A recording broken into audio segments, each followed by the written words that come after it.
আসছে, বাড়ির লোক আসছে। ঘরে নেই, গোপা ঘরে নেই।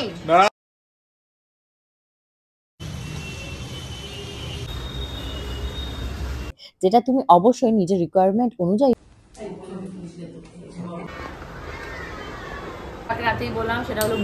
কালকে রাত্রে ভালো করে একটুও ঘুমোতে পারিনি। সত্যি হসপিটালে ভর্তি, ওইভাবে ভর্তি করে রেখে আসলাম। আজকে 9টায় ওটিতে নিয়ে যাবে ভেবে ভেবেই আর ঘুম হয়নি। তো সকালবেলা এখন গোপাল গোবিন্দ বেরিয়ে যাচ্ছে, কারণ 9টা-10টার ভেতর ওদের ওখানটায় পৌঁছতে হবে, কারণ ওটিতে যাওয়ার আগে ওই যে বন্ডে সাইন করে না, ওটার জন্য। তো আজকে জানো তো একটা সুখবর রয়েছে, সেটা হলো ইঁদুর ইঁদুর ইঁদুর এত উৎপাত করছিল, ফাইনালি দুখানা ইঁদুর মারা কলে ধরা পড়েছে একসাথে। সেটার কি ব্যবস্থা তোমাদের গোপুচন্দ্র করেছে জানি না, আমি তো বললাম ওদেরকে নিয়ে গিয়ে খালপাড়ে ছেড়ে দিয়ে আসতে। আর জানো তো এই যে সোফার কভার গুলো এগুলো চেঞ্জ করে দিয়েছি, কারণ এখানে আগের দিন লিটিল গোল্ড বসে বসে চিকেন খেয়েছে, ফেলেছে। যদি বলছিল চেঞ্জ করে কেচে ধুয়ে রাখতে, বাড়িতে আসার আগে এগুলো সুন্দর করে গুছিয়ে রাখি, ও দেখলেও খুশি হবে। আমাদের গোপুচন্দ্র, গোবিন্দ, বড় ননদ, তারপর হলো কৃষ্ণপুরের দিদা, বদমাসি, আর এই কজন মিলে যাচ্ছে। আবার যেহেতু কালকে গিয়ে এসেছি, মেন সমস্যাটা কালকে রাতেই বললাম, সেটা হলো বমি। মানে আমারও গা পাকানো আর লুচি বললেও গা পাকানো। হয়তো বসতে পারবো, কিন্তু ওই যে খেয়ে উঠেই বসা, এই কিছু অনেক মানাবাচা করে গাড়ি তুলতে হবে। তাহলে সারা রাতে বমি করতে করতে যাবো। আর এমনিতেও কিছু বলবে সকালবেলা ঘুম থেকে তুলতে পারিনি, আমার ওকে ওখানে নিয়ে গিয়ে খাওয়ানো দাওয়ানো একটা ব্যাপার। আর তার মধ্যে ওকে রাখবো কার কাছে? পূজার মতন পূজার ভরসা আমি মেয়েকে ইয়ে করতে পারবো না। পূজার সাথে মা থাকলো, তাহলে মা রান্না বান্না করে খাওয়ালো। পূজার ফ্ল্যাটে রেখে গেলেও হবে না, কারণ খাওয়া দাওয়া করাতে পারবো না। তার জন্য পূজার ভরসা আমি করিনি। আগে বিকালবেলা হোক, তাহলে সন্ধ্যাবেলা হোক, যদি দেখি বাড়িতে এসে গোবিন্দ আর একবার যাচ্ছে। কি বলতো, এতটা ডিস্টেন্স না, মানে একবার এসে আবার যে গোবিন্দ যাবে সেটা সম্ভব না। আর তাহলে আমাকে উবেরে যেতে হবে, তাহলে আমাকে আর মেয়েকে একা একাই সেই উবের উঠে সেই এখানে সল্টলেকের ভেতরে গিয়ে মনে পাবে, তো সেখানে যেতে হবে। তো দেখি এখন কি করব ঠিক নেই। আর নাহলে কালকে ডিমেনশনে যাওয়ার কথা রয়েছে, ডিমেনশন থেকে আসার পথে আমি তোমাদের গোপুদা ছবিকে দেখে আসবো। যেহেতু ও কেবিন নিয়েছে, তো যাওয়ার সাথে সমস্যা নেই, অল টাইম অ্যালাউ, আর বাচ্চাও অ্যালাউ। কালকে লিটিল গোল্ডও গেছে, অ্যালাউ মানে কি বলে টলে ঢুকতে দিয়েছে, আমরা ঢুকে গেছি। তো চলো এখন একটু চা বানাচ্ছি শিবানীর দিদের জন্য, চা খাবো। আর গলা দিয়ে খাবার নামছে না যতক্ষণ না ওকে অপারেশন থিয়েটার থেকে বের করছে। আর হচ্ছে না যে কি লোক, তো 12টা না 12:30টায় বললো অপারেশন। মাসাজ করতে তো আমার ভীষণ ভালো লাগে, কারণ মাসাজ করলে বডিটা প্রচন্ড রিল্যাক্স হয়ে যায়। সারাদিনের হাড় ভাঙা খাটুনির পর কেউ যদি আমাকে একটু মাসাজ করে দিত ভীষণ ভালো হতো। বাট সবসময় বাড়িতে ডেকে কাউকে বুক করে মাসাজ করানো বা পার্লারে গিয়ে মাসাজ করাতে প্রচন্ড একটা টাইম সাপেক্ষ, সেটা আমার হাতে একদমই নেই। তাই আমি ভাবছিলাম নিজে নিজে যদি এই প্রবলেমটা সলিউশন খুঁজে পাওয়া যায় তাহলে কেমন হয়। তার জন্য তো আমি কিনে নিয়েছি Agaro Atom Plus electric hand held full body massager. চলো এবার দেখে নেওয়া যাক এর সাথে কি কি এসছে। এটাতে 4টে মাসাজের হেড আছে এবং একটা মেশ কভার আছে, যেটা তুমি অবশ্যই নিজের রিকোয়ারমেন্ট অনুযায়ী চুজ করবে, যেটা তোমার বডি কন্ডিশনের সাথে ম্যাচ করবে। এটা হলো ফ্ল্যাট মাসাজ হেড। এরপরে রয়েছে তোমাদের এটা হলো ওয়েভি মাসাজ হেড, আর তার সাথে এটা তোমাদের ball massage head, tai chi massage head, protective mesh cover. শুধু তোমাদের এই যে দেখতে পাচ্ছ বল মাসাজ হেড, এটা ছাড়া এই মেশ কভারটা দিয়ে বাকি যে অ্যাটাচমেন্ট গুলো রয়েছে সেটার সাথে ব্যবহার করতে হবে। এখানে লং পাওয়ার কর্ডও রয়েছে। ফার্স্টেই আমি আর্ম মাসাজ করব, তার জন্য আমি নিয়ে নিয়েছি ওয়েভি মাসাজ হেড। ফার্স্টে এইভাবে এটাকে অ্যাটাচ করতে হবে এবং তারপরে আমি মেশ কভারটা ব্যবহার করছি। মেশ কভারটা ব্যবহার করছি কারণ আমার বডির যে মানে হেয়ার গুলো রয়েছে সেগুলো যাতে এখানে আটকে না যায়। মেশ কভারটা এখানটা অ্যান্টি লক সিস্টেম আছে, জাস্ট লক করে দিতে হবে এবং এখানে দেখতে পাচ্ছ অফ এবং অনের বোতাম রয়েছে।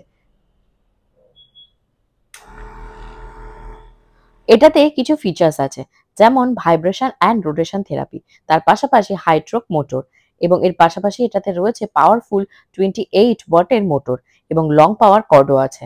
এটা দিয়ে মাসাজ করলে যে যে বেনিফিট পাওয়া যায় তার ভেতরে রয়েছে neck pain, waist pain, leg pain, arm pain and back pain, এগুলো থেকে কুইক রিলিফ পাওয়া যাবে। তার পাশাপাশি ব্লাড সার্কুলেশনটাকেও ঠিক রাখে। এবারে টাইচি মাসাজেরটা ব্যবহার করব আমার পায়ের কাপসের জন্য। এর প্রত্যেক কটা অ্যাটাচমেন্টই কিন্তু আলাদা আলাদা ভাবে পেন থেকে রিলিফ দেয়। এই মাসাজারটার বেস্ট পার্ট কি বলতো, এটা দিয়ে আমি নিজের মাসাজ নিজেই করতে পারবো, কোথাও যেতেও হবে না, কাউকে ডাকতেও হবে না। ঘরের কাজকর্মের ফাঁকে ফাঁকে যখনই রিলিফ ফিল করতে হবে তখনই এটা দিয়ে মাসাজ করে নেব। এবার ব্যবহার করব বল মাসাজারটা আমার থাইয়ের জন্য। সারাদিন পরে আমার পা দুটো একটু বিশ্রাম পেয়েছে। বিশ্রামের সাথে সাথে তাদেরকে একটু আরাম দেওয়ার জন্য যেই থায়ে এবং পায়ে এইরকম মাসাজ করেছি, উফ কি যে রিল্যাক্স ফিল হচ্ছে। আর তোমরা কি জানো এটা কিন্তু 1 ইয়ার্স ওয়ারেন্টির সাথে আসছে। এবার ব্যবহার করব ফ্ল্যাট মাসাজ হেড। এটা দিয়ে আমি আমার ব্যাক পেনের রিলিফ করব এবং ব্যাকটাকে মাসাজ করব। তো দেখতে পেলে কত সুন্দরভাবে ঘরে বসে একা একাই আমার পিঠ, পা, হাত, কোমর সমস্ত জায়গার মাসাজ হয়ে গেল একটা মেশিন দিয়ে। এটা দিয়ে মাসাজ করে আমার বডিটা প্রচন্ড রিল্যাক্স হয়ে গেছে আর আমার খুব সুন্দর ঘুমও আসছে। তো প্রোডাক্টটা কেমন লাগলো অবশ্যই কিন্তু কমেন্ট করে জানিও। প্রোডাক্টটা যদি ভালো লাগে তাহলে অবশ্যই কিন্তু এটা কিনে নিতে পারো। আমি ডেসক্রিপশন বক্সে তোমাদের জন্য লিংক দিয়ে দিলাম। এটা কিন্তু আলটিমেট রিলিফ দেবে সবাইকে। এখানে সকালবেলা এই যে শিবানিদিদের চা দিয়েছি, চা দিয়ে শিবানিদিকে জিজ্ঞাসা করছি, কি শিবানিদি কালকে আসোনি কেন? তুমি না আসার জন্য কি কি আমার লাইফে কনসিকুয়েন্সেস হয়েছে তুমি জানো? তা বলছে ভীষণ শরীর খারাপ, আসতে পারিনি এ পারিনি। তা আমি বলছি পূজার ওখানেও যাওনি নাকি বড়দির বাড়িতে ভোরবেলা কাজ টাজ করে আর এখানে আসোনি? তা বলছে কারো বাড়িতেই যাইনি, কোনো কাজই করিনি। তো এই বলে ওদের চাটা খাইয়ে এবার আমি এইখানটা এসেছি আমার আজকে যা যা রান্নাবান্না করবো সেগুলো দেখতে। কালকে যা মা খাবার পাঠিয়েছিল তার থেকে অধিকাংশই বেঁচে গেছে তোমার গোপুচন্দ্র। আমি কিছুই সেভাবে কালকে রাতে খেতে পারিনি। আর এখন যেহেতু শরীরটা খুবই খারাপ যাচ্ছে, খাবার দাবারও সেরকম খেতে পারি না। বিশেষ করে যে খাবারগুলো আমার পছন্দ, মাছ, মাংস, ডিম, সেগুলোই আমি হজম করতে পারছি না। আর খাবো কি বলো? তো আর মানে আমাকে সবাই বলছে যে রান্না দেখি দেখি রান্না বান্না করি, কি খায় না কি করি না করি, তার জন্য নাকি শরীর টরীর বেশি খারাপ হচ্ছে। কারণ নজর বলে যে জিনিসটা আছে এটা আমিও মানি, আর যারা কমেন্ট করে আমাকে জানাচ্ছে বা আমার আত্মীয় স্বজন যারা বলছে এটা হয়, নজর দোষ যে লাগে এটা আমিও জানি। কিন্তু কি করে বলো এই নজর দোষ কাটাবো? যারা তোমরা সবসময় আমাকে প্রতিনিয়ত দেখছো, আমাকে তো ভালোবাসাই দিচ্ছ, আর যারা নজর দেওয়া তারা এমনিতেও নজর দেবে, অমনিতেও নজর দেবে। তো এখানে দেখতে পাচ্ছ একটা প্লাস্টিক, এর ভেতরে গুঁড়ো গুঁড়ো দেখতে পাচ্ছ কি রয়েছে? হ্যাঁ, এটা হলো ছদ্দির বানিয়ে আনা প্রোটিন পাউডার, 1 বস্তা। আগের যে বস্তাটা ছিল সেটা শেষ হয়েছে, এখন এই প্যাকেট থেকে ভেঙে ভেঙে কৌটোতে রাখবো। সেখান থেকে লিটিল গোল্ড আমি সকালবেলা সুজির সাথে এই প্রোটিন পাউডারটা দিয়ে খাই। এই দেখতে দেখতে দেখো মানুষটা এখন অপারেশন থিয়েটার থেকে বেরিয়েছে, আর গোবিন্দ কোনোভাবে লুকিয়ে চুরিয়ে যেটুকু পেরেছে ভিডিও করেছে। কারণ ওখানে কেষ্টপুরের দিদিরা যারা ছিল, তারপর ডাক্তার নার্সরা ছিল, সবাই বারণই করছিল। জাস্ট একটু ফুটেজ রেখেছি ছদ্দির কথা ভেবেই, ছদ্দি সাহস দিয়েছে তার জন্যই রেখেছি। ছদ্দি বলেছে যে ভিডিও করে রাখবি, আমি দেখবো পরে কেমন ছিলাম। তো সেটা না ছাড়লেও হতো, বাট ছদ্দি পারমিশন নিয়েই ছাড়ছি। তো এটা দেখে আমার খুবই কষ্ট লাগছে, মানে আমার চোখ থেকে জল বেরিয়ে গেছে এই সিনটা দেখে।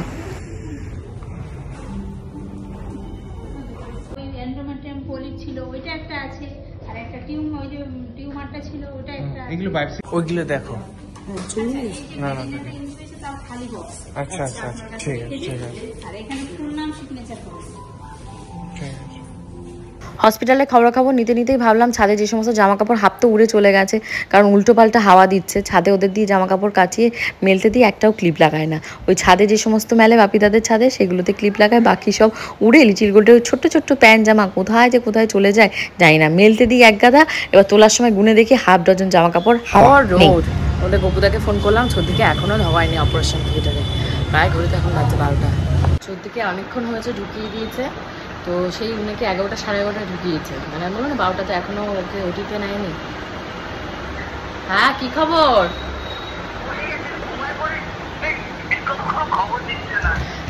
বলছে ঘুমিয়ে পড়ছে। হ্যাঁ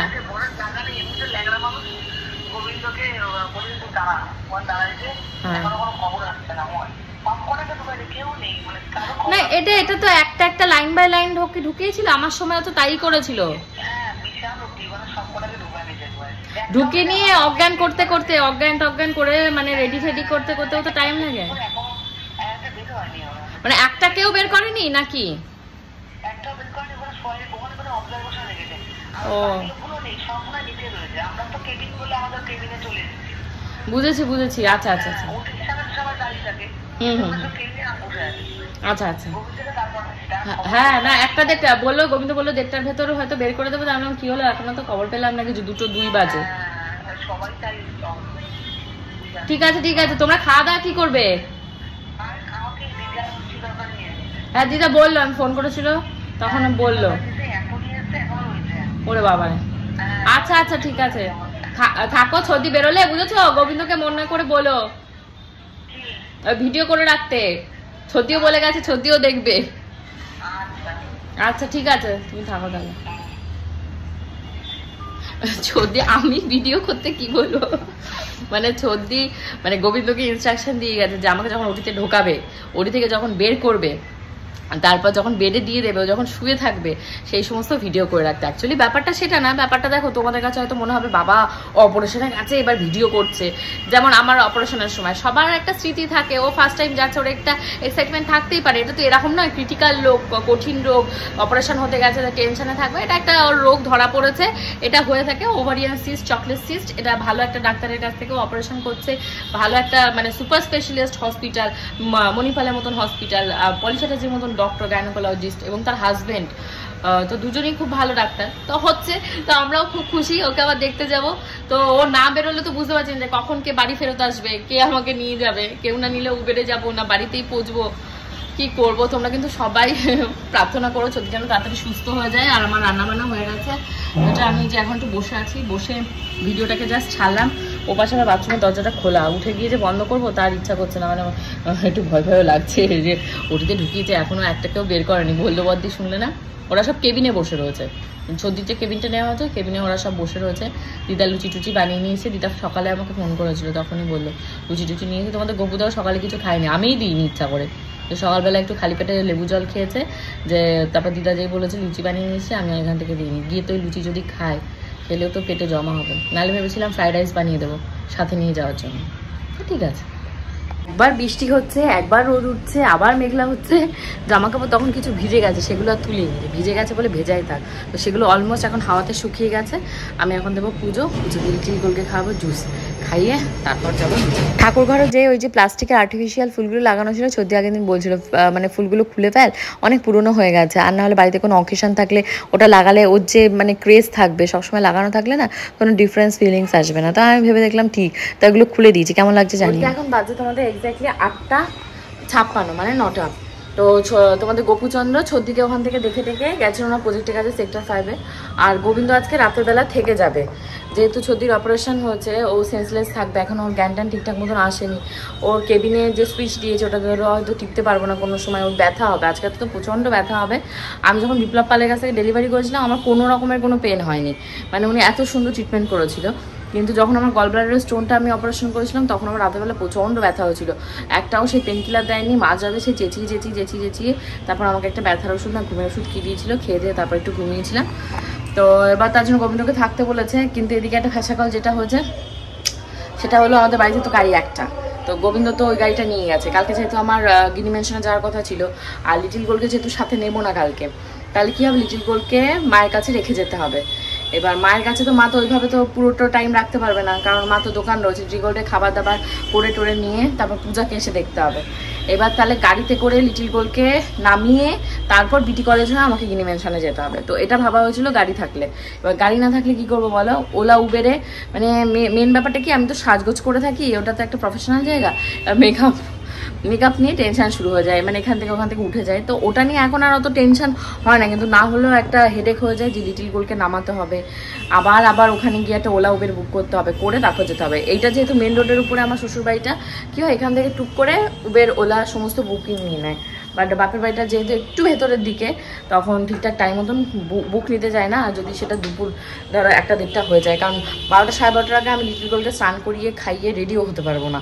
যদি তখন তো রান্নাবান্না থাকবে না, মা রান্না করবে। এখন দেখি সেটা কি করি, গাড়িটা কখন আসবে, কি করবে, এটা একটা হেডেক হয়ে গেল। সন্ধ্যেবেলা লিটিল গোলকে খাইয়ে দেয়, সুন্দর করে ফ্রেশ করে ঝুঁটিটা বেঁধে দিয়েছি। এরকম ঝুঁটি বাঁধা দেখে ও খুব খুশি হয়েছে। আজকে হেয়ারে শ্যাম্পু দিয়ে দিয়েছি, কারণ ওর হেয়ার থেকে না কেমনটা স্মেল আসছে। যেহেতু ওকে সপ্তাহে 2 দিন করে আমি শ্যাম্পু করাই, বেশি শ্যাম্পু করাই না, কারণ ঠান্ডা ফান্ডা লেগে যাবে, কানে জল চলে যাবে। আর যা চিৎকার করে স্নান করানোর সময়, কি বলবো। শীতকাল কি পড়ে গেছে বলো, চাদর গায়ে। ও বাবা জুতো খুলেছি, বলে জুতো পরে কেন খাটে আসলি, জুতো খুললাম তো। যাও চাদর গায়ে দেয় কে বলো, এত গরমের ভেতর ওর নাকি চাদর গায়ে দেবে, ওরা চাদর দিয়ে ঢেকে দিতে হবে। না শো না শুনে কি করে থাকবো, চাদর দিয়ে নাকি ঢেকে দিতে হবে। না হয়েছে না, মানে একেবারে ওর কাকার ঘরে আজকে যেতে পারছে না, তো সরি এক্সকিউজ মি। তো কাকার ওই স্বাদটা পূরণ করছে। ও আমার ভাল লাগছে না, গোবিন্দর সাথে এইমাত্র কথা বললাম, ও বেচারা আজকে কি কষ্টে যে রয়েছে, স্নান নেই, খাওয়া নেই, কিচ্ছু নেই, লুচির উপর রয়েছে। মানে যে মানুষ ধরো একটার বেশি দুটো লুচি বা পছন্দ না হলে 3টে লুচি খায় না, সে আজকে দিদা লুচি বানিয়ে নিয়ে গেছে, সারাদিন লুচিই খাচ্ছে। আর মনে হয় 4টে লুচি রয়েছে, সেই লুচিগুলো খেয়েছে। তাই বললাম তুমি অন্য কোনো অনলাইনে অর্ডার দিয়ে খাবার দাবার খাবো, তো সব হলো গিয়ে প্রোটিন কোথাও নেই, সব কার্বোহাইড্রেট। আমি বললাম আজকে আর কার্বোহাইড্রেট প্রোটিন বেছো না, তুমি বুক করো, বুক করে অর্ডার দিয়ে দাও। ও ছদির সাথে রয়েছে, ছদি যেহেতু মানে কি হয়েছে, ওটি থেকে বের করে ওর ঠান্ডা লাগছে, ওকে কম্বল চাপা দিয়েছে, প্লাস পাখা বন্ধ, পাখা নয় সরি এসি বন্ধ, আর ওর তো গরম না, কি হবেও না। আর গোবিন্দ তো গরম লাগছে, তাই বললাম যে ওর তো অ্যাটাচ যে ওয়াশরুমটা রয়েছে, তাহলে ওখানে গিয়ে তুমি ফ্রেশ হয়ে নাও।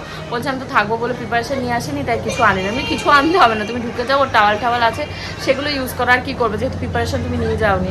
তারপর ওকে বললাম কালকে কখন আসবে, তা বলছে কেন, না বললাম যে গাড়িটা একটু লাগতো, মানে না আসলেও অসুবিধা নেই, কিছুই হতো না, কিন্তু মানে আমার কষ্ট হয়ে যেত প্রচুর। তা বললো না না আমি 12:30টার আগেই ঢুকে যাবো। বললাম ঠিক আছে, তাহলে তোমাকে বিকালে আর যেতে হবে না, বিকালে আসার পথে আমি আর তোমার গোপীচন্দ্র ঢুকে যাব। ধরো আমাদের 5টার ভেতর গিনি মেনশনের কাজ হয়ে যাবে, তো তারপরে ছদিকে দেখে ওখানটায় 5টা 7টা পর্যন্ত থেকে ওর সাথে কথা বলে তারপর আসবো। ও কালকে বাড়িতে গেছে, আর তো মনে হয় 2 দিন লাগবে, বৃহস্পতিবার হয়তো ছেড়ে দেবে ওকে, এরকমই ছাড়ে। তো চাদর গায়ে দেওয়া হয়েছে? আচ্ছা নে নে বাবা, নে নে নে নে ও নে, সব গুছলাই নে। ইসরে সবে সব গুছলাই নিয়েছিল, এবার আবার এগিয়ে গেল। আমার এখন কতগুলো ফোন রয়েছে, ফোন কলস, সেগুলোকে কমপ্লিট করবো। কি গোপা ঘরে নেই? না। কোথায় দেখি? এটা কোথায় ঘরে? এই তো আমি ঘরে দেখে গেলাম। বসে আছো, গোপা ঘরে নেই? গোপা ঘরে নেই? না। ই মা, গোপা ঘরে নেই, মেয়েটা কোথায় গেল আমার? পুলিশ ডাকো, পুলিশ ডাকো। পুলিশকে ফোন করবো? চলো চলো আমরা বাইরে যাই, পিকনিক করতে যাই, চলো। চলো চলো চলো, গোপা নিয়ে আমার তালা দিয়ে চলে যাই, চলো চলো চলো, তালা দিয়ে চলে যাই। গোপা গোপা তালা দিয়ে চলে যাই। গোপা একা, গোপা ঘরে থাকলে একা থাকুক, পুলিশ আসবে, পুলিশ ধরে নেবে, পুলিশ ধরে নেবে। চলো চলো আসো, চলে আসো, চলে আসো।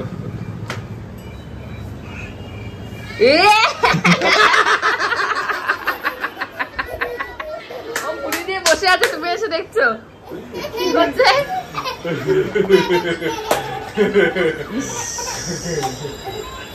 তুমি এসে দেখছো মুড়ি দিয়ে এরকম বসে আছে।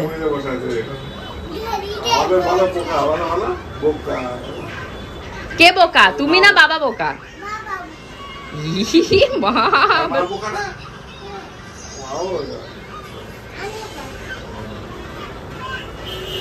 কি খবর সর্দির, কি খবর?